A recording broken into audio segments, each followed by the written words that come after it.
Shalom saudara, apa kabar? Luar biasa. Kita punya Tuhan yang luar biasa. Amin. Kita bersyukur pagi hari ini kita kembali beribadah di dalam nama Tuhan Yesus Kristus, Tuhan yang hidup, yang menyelamatkan kita. Sebelum kita lebih jauh, kita mau menerima berkat Tuhan.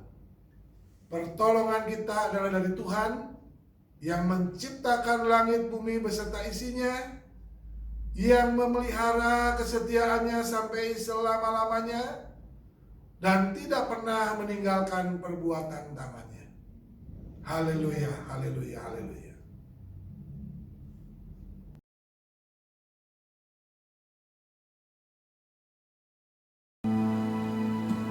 Shalom jemaat Tuhan. Shalom. Selamat pagi, selamat beribadah di pagi hari ini. Haleluya. Hari yang indah yang Tuhan berikan bagi kita. Amin. Ibadah yang khusus, di mana kita memperingati kematian Tuhan, Haleluya. saya dan saudara, supaya kita diselamatkan. Amin. Amin. Haleluya. Mari kita sembah Dia, kita puji Dia. Yesus Tuhan, Raja di tengah-tengah kita. Haleluya.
Yesus Tuhan adalah Raja di tangan kita. Haleluya. Haleluya, haleluya. Kita akan teruskan ibadah kita pada pagi hari ini. Kita mau bersuka cita dalam Dia. Amin. Haleluya. Yesus is good to me. Haleluya.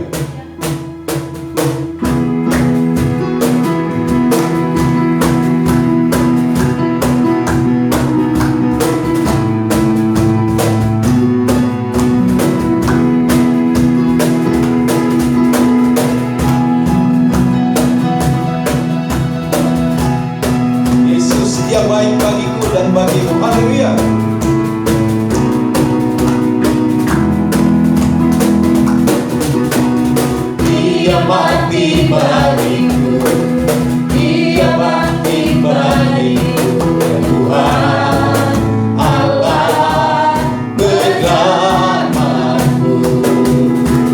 Kuasa maut dikalahkan, hidupku dipulihkan, ya Tuhan Allah peganganku.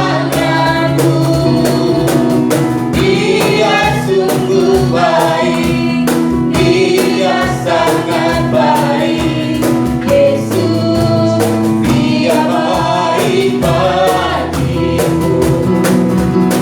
Dia sungguh baik, Dia sangat baik, Yesus, Dia baik bagiku. Dia ada di dalamku, bergerak di hidupku, Tuhan Allah kekuatanku. Dia penuhi hatiku dengan kuasa kasih-Nya, ya Tuhan Allah kemenanganku. Dia sungguh baik, Dia sangat baik, Yesus, Dia baik bagiku. Dia sungguh baik, Dia sangat baik, Yesus, Dia baik bagiku. Dia sungguh baik, Dia sungguh baik, Dia sangat baik, Yesus, Dia baik bagiku. Dia sungguh baik, Dia sangat baik, Yesus, Dia baik bagiku. Yesus, Dia baik bagiku. Yesus, Dia baik bagiku. Haleluya.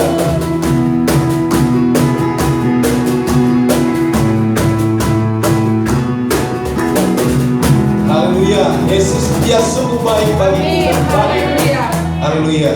Haleluya. Saat ini kita akan mempersiapkan hati dan pikiran kita. Kita akan menerima berkat firman Tuhan yang terbaik bagi kita pada pagi hari ini. Haleluya.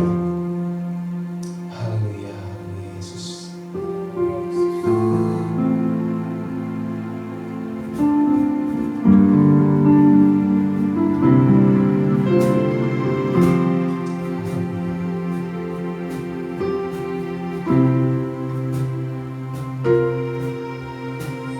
Ya Yesus, Kau mati bagiku. Ya Tuhan, selamatkan jiwaku. Bagi Dia pujianku, tak dapat ku balas kasih-Nya. Ya angkatku jadi anak-Nya, beri damai di dalam hidupku. Bagi Dia sembahku, hanya Dia segalanya bagiku. Bagi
Shalom saudara, kita bersyukur hari ini kita akan merayakan Paskah Jumat Agung.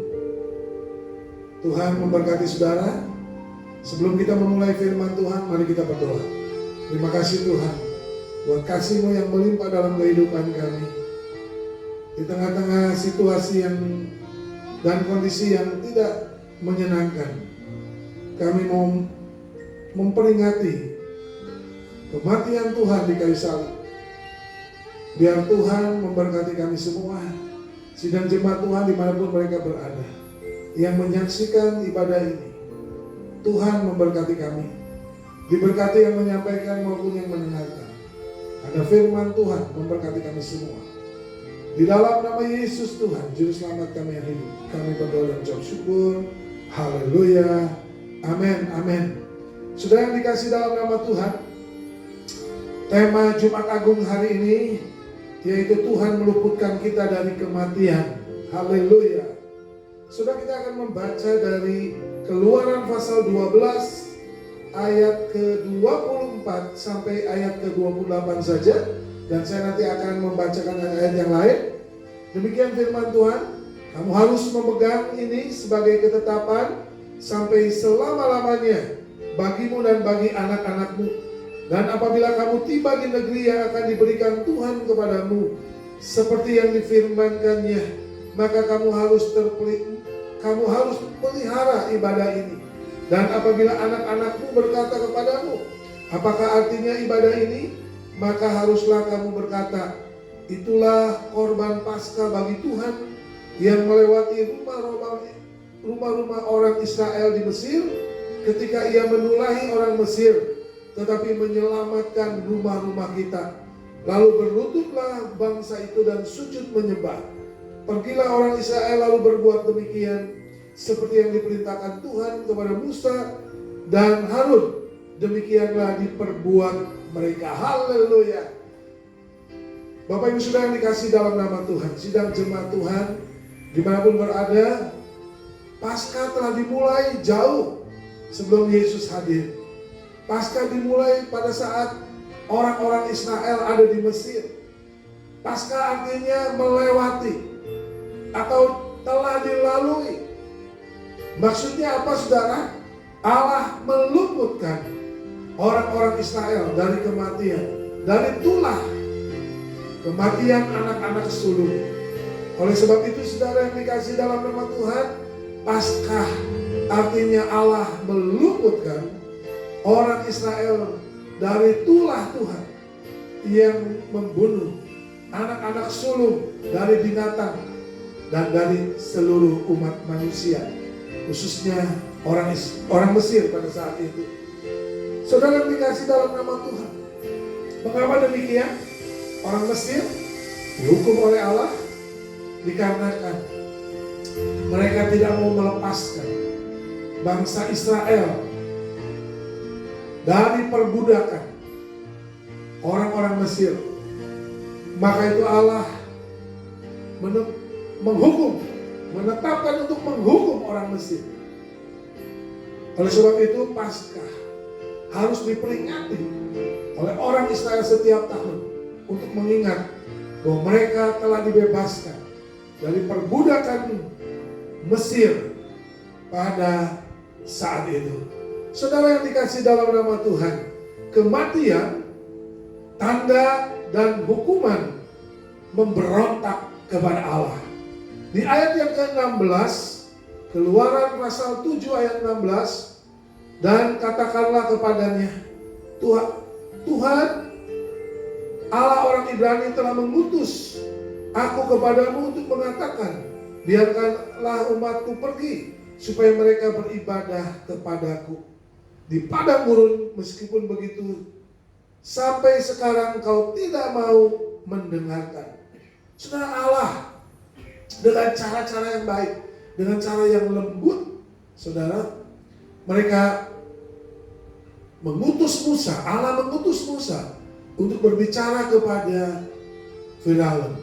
Saudara, ini menggambarkan Allah yang lembut hatinya, yang memperingatkan sebelum mengambil tindakan-tindakan. Allah yang lembut, Allah yang panjang sabar dan baik hati.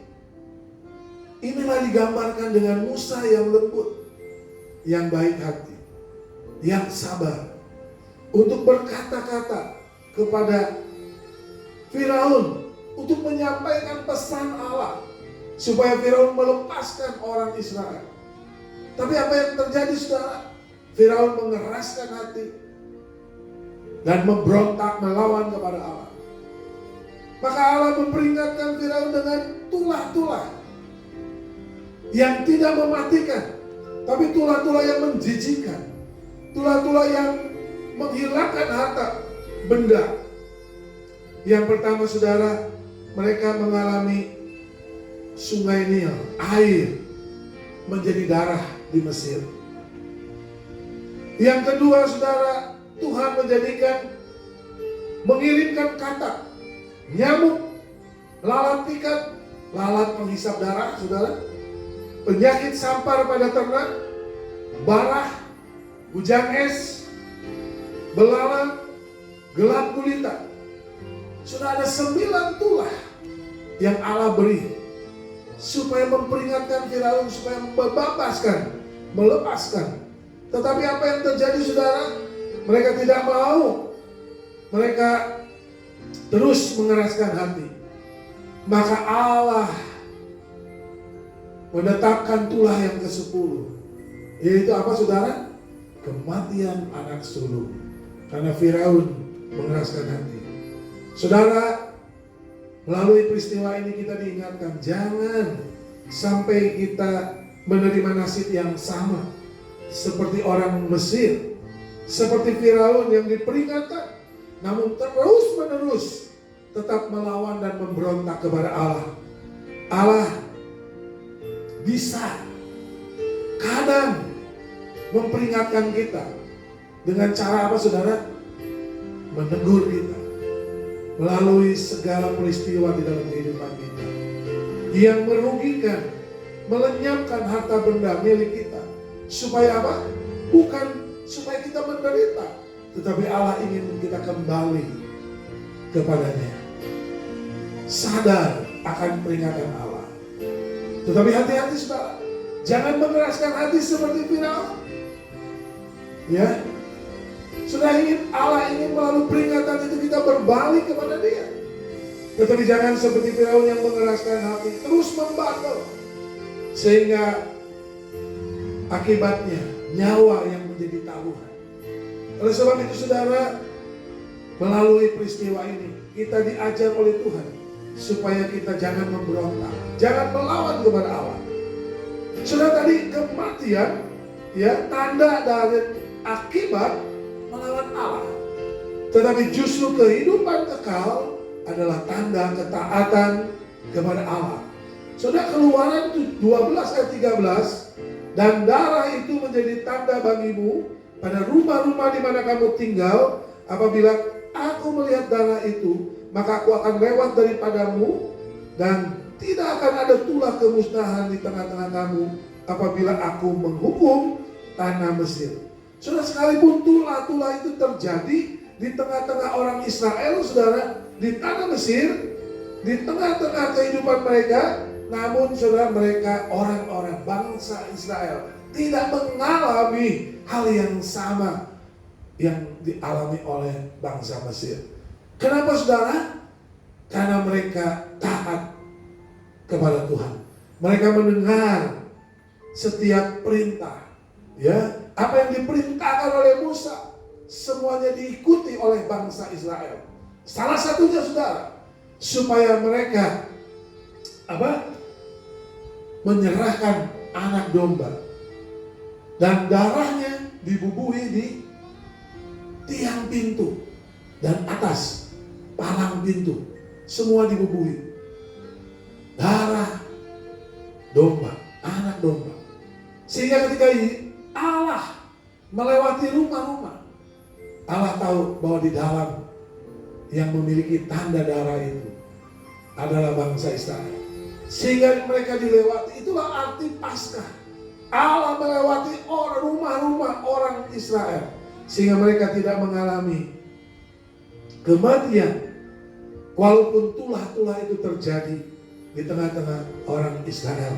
Sudah, inilah peringatan Tuhan kepada kita agar kita selalu hidup di dalam Tuhan, supaya darah Yesus melingkupi kehidupan kita, sehingga kita tidak mengalami penderitaan, kita tidak mengalami kehilangan harta benda, kita tidak mengalami kerugian, bahkan kita tidak mengalami kematian. Karena apa, saudara? Karena darah Yesus melindungi kita. Darah anak domba Allah melindungi kita. Oleh sebab itu, saudara yang dikasih dalam nama Tuhan, biarlah kita memiliki tanda Yesus. Melalui darah Yesus yang menyucikan kita dari segala pelanggaran. Maka itu sudah kita harus hidup dalam ketaatan, dalam kesungguhan hati. Jangan memberontak seperti orang-orang Mesir. Saudara yang dikasih dalam nama Tuhan, kematian anak domba Paskah adalah lambang kematian Yesus. Saudara, perayaan Paskah telah diperintahkan Allah sejak bangsa Israel tinggal di Mesir. Oleh sebab itu, saudara, itu menandakan apa, saudara? Supaya mereka merayakan Paskah setiap tahun. Supaya mereka ingat bahwa selama hampir 400 tahun mereka ada di dalam perbudakan Mesir. Dan pada saat itu, saudara, Allah melepaskan mereka dari perbudakan Mesir. Mereka dibebaskan dari orang-orang Mesir. Oleh sebab itu, saudara, Allah menyuruh bangsa Israel untuk mengambil anak domba jantan. Anak domba jantan yang tidak tercela dan harus disembelih waktu senja. Darahnya harus dibubuhkan di kedua tiang pintu.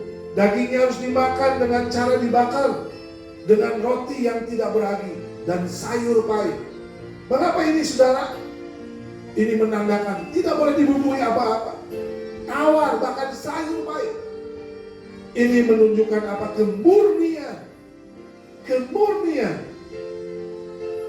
Ini menandakan bahwa kita tidak boleh menikmati. Ini berbicara tentang penderitaan, supaya orang Israel ingat akan penderitaannya. Semua diperintahkan Allah kepada Musa untuk disampaikan dan ditaati dan dilakukan oleh segenap bangsa Israel. Sesungguhnya, saudara, Paskah ini menggambarkan, menunjukkan, bahkan mengarah kepada kematian Yesus yang membebaskan semua umat manusia dari perbudakan dosa. Darah Yesus yang mengampuni segala perbudakan kita dari dosa. Dia menjadi korban karena Yesus adalah anak domba Allah. Dia tidak berdosa, tidak tercela. Dia harus mati. Yesus mati pada waktu senja jam 3 sore pada hari Jumat. Dan darahnya harus tercurah di atas kayu salib dan mati bagi kita untuk menebus segala dosa umat manusia. Bukan untuk orang Kristen, tetapi semua umat manusia. Sebab itu sudah GGP mengadakan perjamuan kudus setiap minggu pertama di bulan pertama. Tujuannya apa? Supaya kita mengingat kematian Tuhan senantiasa. Kita sadar bahwa kita adalah budak dosa, tetapi karena Tuhan telah menebus kita, sehingga kita dibebaskan, dilepaskan. Yesus meluputkan kita dari hukuman, dan kita menerima pengampunan dosa. Saudara, kematian Yesus meluputkan kita dari kematian kekal. Anak Yesus, anak domba Allah, bukan saja menyerahkan darahnya sebagai tebusan untuk meluputkan kita dari hukuman dosa, tetapi Yesus juga harus mati meluputkan kita dari kematian kekal. Bagi keselamatan dan kehidupan kita, orang-orang yang mau percaya kepadanya. Sudah, jangan anggap enteng kematian Yesus. Ada banyak orang Kristen mengatakan atau menjadikan peringatan Paskah hanya dijadikan sebagai cerita sejarah, cerita kekristenan. Itu sudah berlalu, cerita masa lalu. Itu hanya simbol-simbol agama yang hanya perlu kita ketahui dan tidak ada manfaatnya dan pengaruhnya dan tidak ada kuasanya lagi dan tidak ada lagi hubungannya dengan hidup kita sekarang. Apakah demikian? Tidak sama sekali, saudara. Firman Tuhan menulis di dalam Roma 6 ayat 10, sebab kematiannya adalah kematian terhadap dosa, satu kali dan untuk selama-lamanya, dan kehidupannya adalah kehidupan bagi Allah. Saudara, ayat ini memiliki arti bahwa sebab kematiannya adalah kematian terhadap dosa. Bahwa kematian Yesus di kayu salib bukan karena ia berdosa, tetapi untuk menebus setiap dosa umat manusia. Barang siapa yang mau percaya kepada Tuhan Yesus, ia pasti diampuni.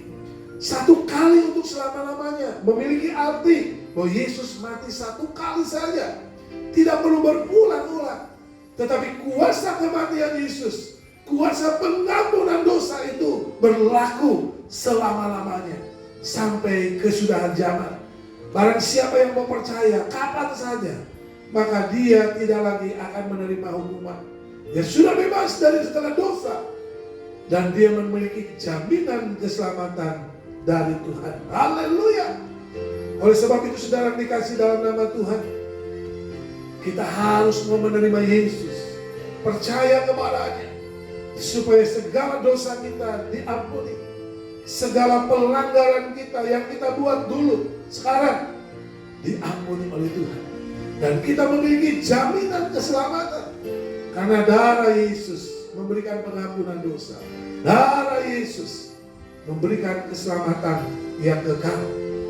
Saudara yang dikasihi dalam nama Tuhan, ketaatan itu pangkal keselamatan. Saudara, Allah mengutus Musa untuk menyampaikan maksudnya kepada bangsa Israel, supaya bangsa Israel mentaati dan melakukan yang dikehendakinya bagi keselamatan kita.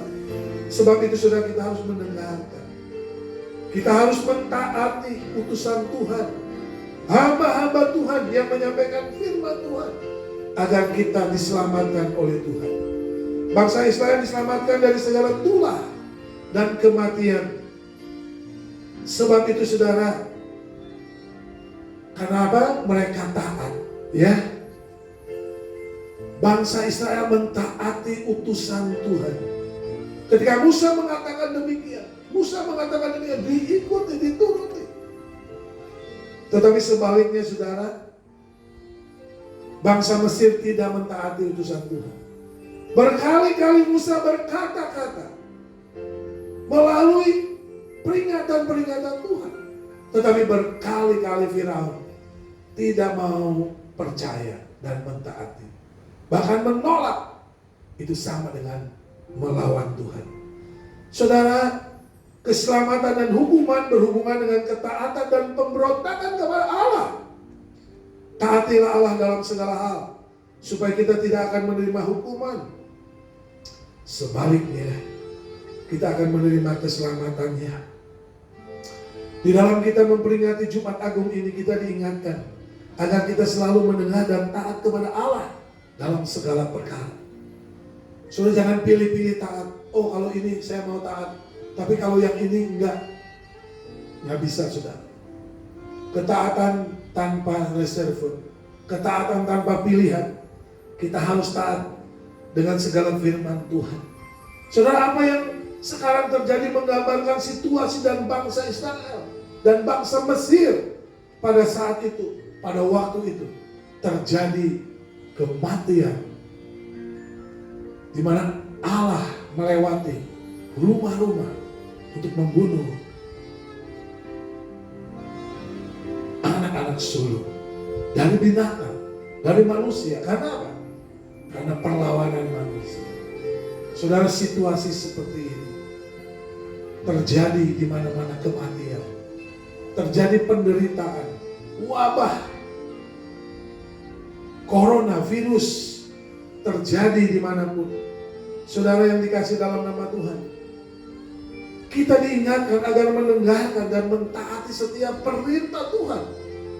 Kita diingatkan supaya kita mencari Tuhan dan mendengar-dengaran akan firman-Nya. agar kita tidak mengalami penderitaan, agar kita tidak mengalami kematian, tetapi kita diluputkan oleh Tuhan.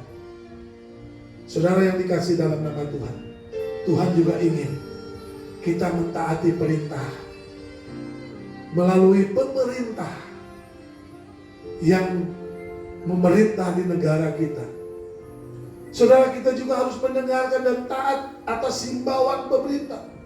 Sebab tidak ada pemerintah yang tidak didirikan dan dipilih oleh Allah.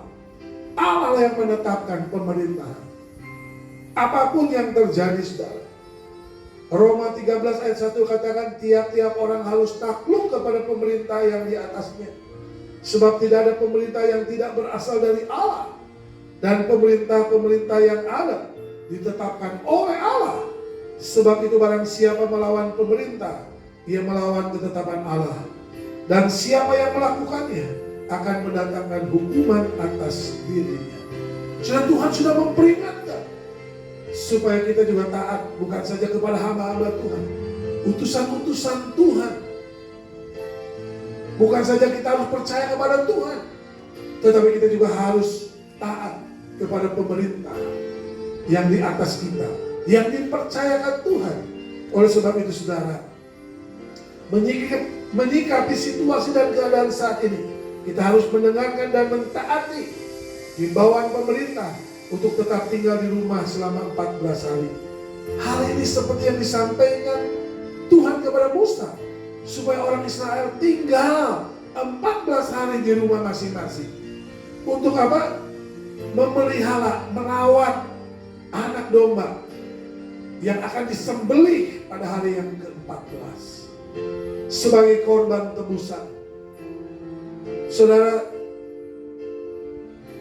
apa maksudnya? Supaya bangsa Israel terlepas dari segala maut. Saudara, demikian juga pemerintah menghimbau untuk kita tinggal tetap di rumah kita masing-masing selama 14 hari. Apakah ini kebetulan?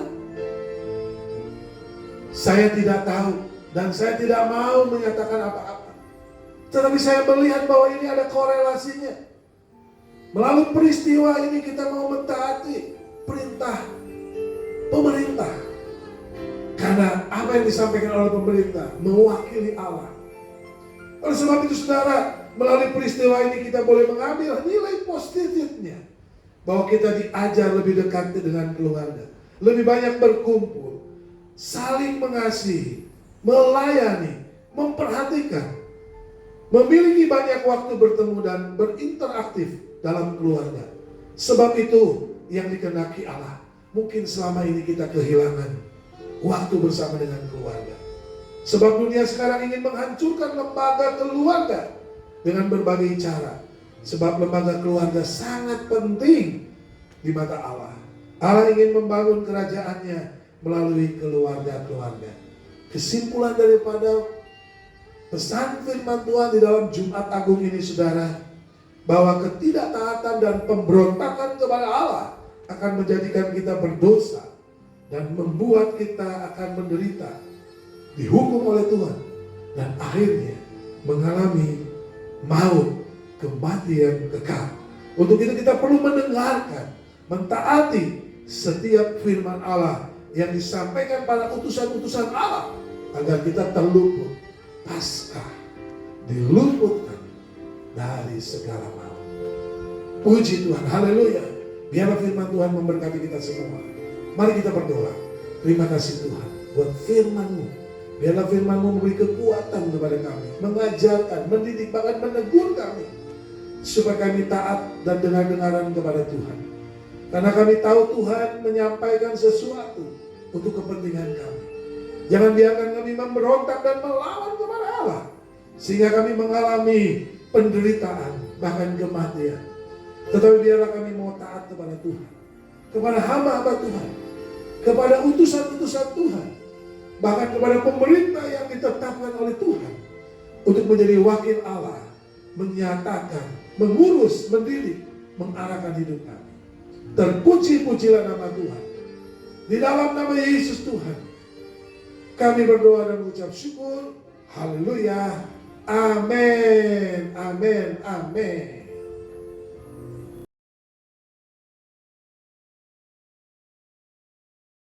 Kasih di dalam nama Tuhan, kita akan masuk dalam perjamuan kudus.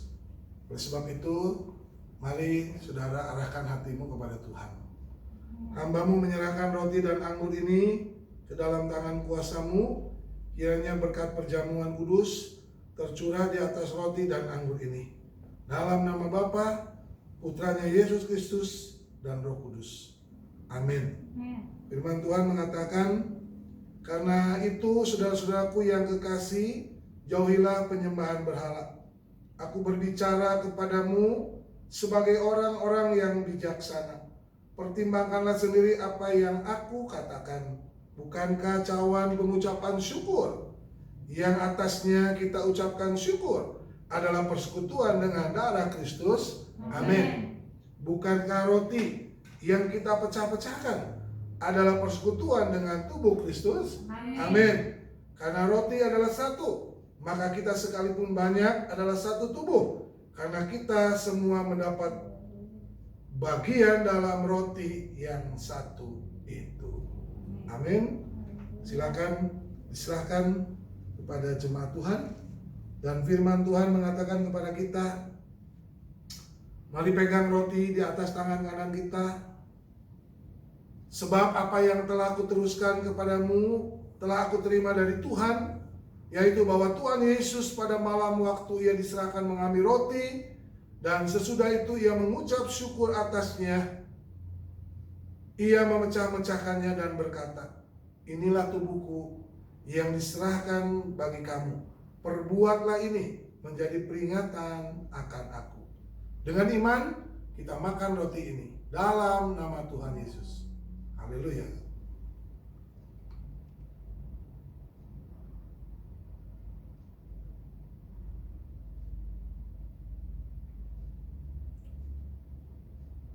Pegang cawan di atas tangan kanan kita. Demikianlah ia mengambil cawan sesudah makan lalu berkata, cawan ini adalah perjanjian baru yang dimeteraikan oleh darahku. Perbuatlah ini setiap kali kamu meminumnya menjadi peringatan akan aku. Sebab setiap kali kamu makan roti ini dan minum dari cawan ini, kamu memberitakan kematian Tuhan sampai ia datang. Dengan iman kita minum anggur dalam cawan ini di dalam nama Yesus. Haleluya.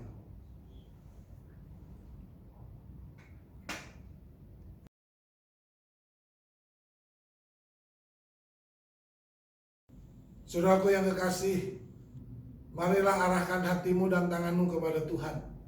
Kita mau pulang dengan berkat Tuhan. Terimalah berkatnya. Diberkatilah rumah tanggamu. Amin. Diberkatilah usaha pekerjaanmu. Amin. Diberkatilah pelayananmu. Amin. Diberkatilah kuliah dan studimu. Amin.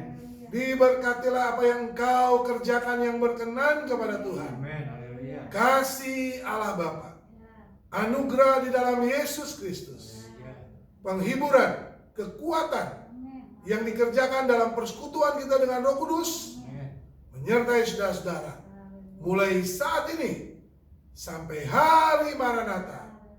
Yesus menjemput kita di awan-awan.